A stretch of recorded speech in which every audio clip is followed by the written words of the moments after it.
Good evening. This is a special night for me.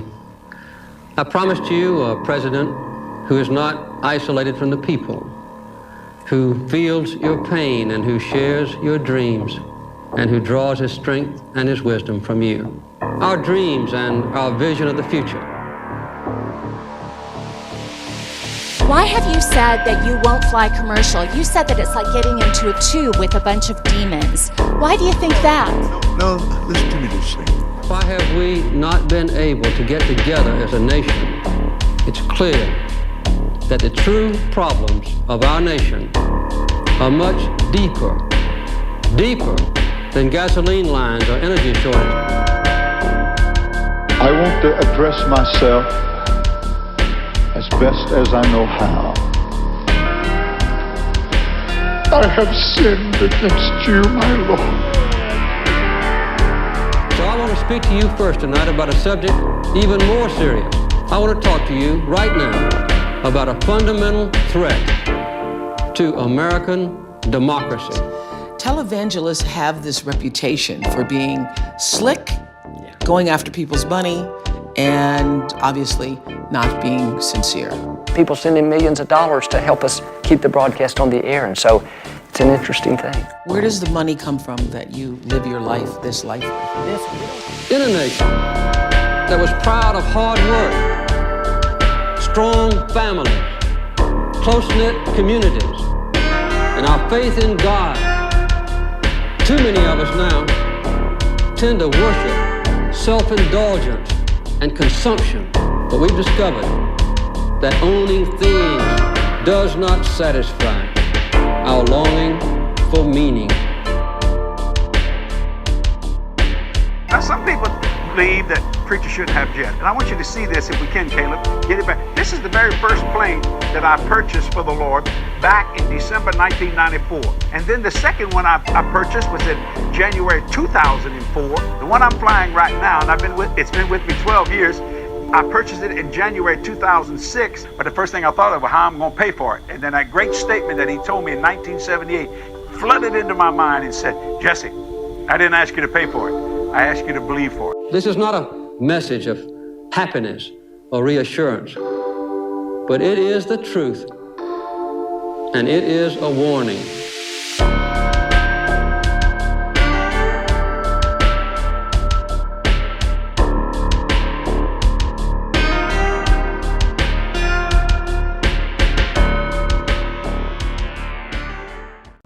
A new study indicates Christianity in America is declining at a rapid pace. According to data collected by the Pew Research Center in 2018 and 2019, 65% of American adults describe themselves as Christians. That's down 12 percentage points over the last decade. Meanwhile, the percentage of Americans who don't identify with any religion now stands at 26%, up from 17% in 2009. In this video, we will explore the rise and fall of Christianity in the United States and some of the factors behind modern society leaving religion to find their own spirituality. Could it be that Americans are in less need of faith during this modern era? Or have the last few years proven that Americans are in more need of faith than ever before, but those entrusted with its reputation have damaged it beyond repair? Today, we will dive into the megalomania of the megachurch. In 1960, Christianity had reached a peak in the United States. More people identified as Christian of all denominations than any year following. Whether good or bad, presidential candidates were judged on their religious beliefs, school board officials, mayors, every facet of society was somehow intertwined with religion. The wife of the president-elect, Barbara Bush, will hold the Bible first used at the inauguration of President George Washington, together with the Bush Bible. With us today, people attended church regularly every week around every small town nationwide. Enter cable television. Becoming mainstream, cable television was revolutionizing the way Americans consumed entertainment. No longer restricted to 3 channels on the dial, a wide range of shows now streamed 24 hours a day. And just like everything of that time, religion would bleed onto the airwaves. The foundation of a brand new television channel, the Christian Broadcasting Network, would set up a new form of church that its followers would never have to leave the couches for. The pioneer of this new medium to reach the masses, Pat Robertson, would lead the way in what some would call the Great Grift. Over the next 60 years, preacher after preacher would rise to fame through what was now coined as televangelism. Millions of people tuned in every week to watch as the Word of God was broadcast live into their living rooms. They would receive inspiration, hope, and in the end, a request for donations. This would lead the televised faith industry to become a multi-billion-dollar cash generator. Amongst that soil of this newfound wealth, a new faith would grow. The prosperity gospel. Televangelists would begin to push the message that the more the faithful gave in donations, the more they would be blessed in their own lives. Many of these preachers would fall under scrutiny for living lavish lifestyles while their parishioners remained in poverty, flying in private jets across the country and living in mansions like celebrities. Some would come under investigation for sex scandals that spread across every news station. But somehow, the hold of these spiritual leaders remained over their viewers. But what about the rest of the country? As we can see in this chart, following its height in popularity and the rise of the televangelist, Christianity would start on a decline from which it would never return. Today, reaching its lowest point in history, nearly 30% of Americans do not identify with any form of organized religion.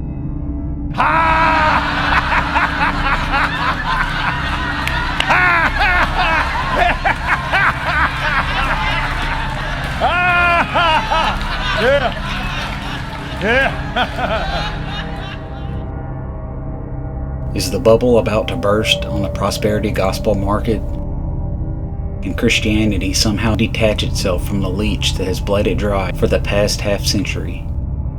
People around the nation seem to be waking up to the men behind the curtain collecting money. Americans are in no less need of faith and hope than they were half a century ago. But it seems where there is need, there is also opportunity.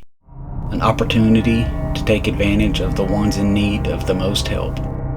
For now, all we can do is question the morality of these huge megachurches and wonder, will Christianity ever return to its original form?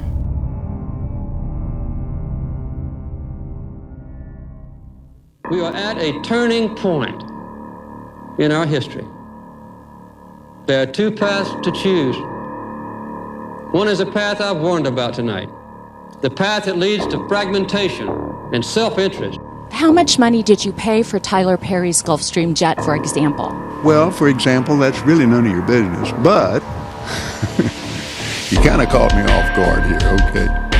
Down that road lies a mistaken idea of freedom, the right to grasp for ourselves some advantage over others. It takes a lot of money to do what we do. I'm not missing that dedication in Jerusalem. That path, it is a certain route to faith.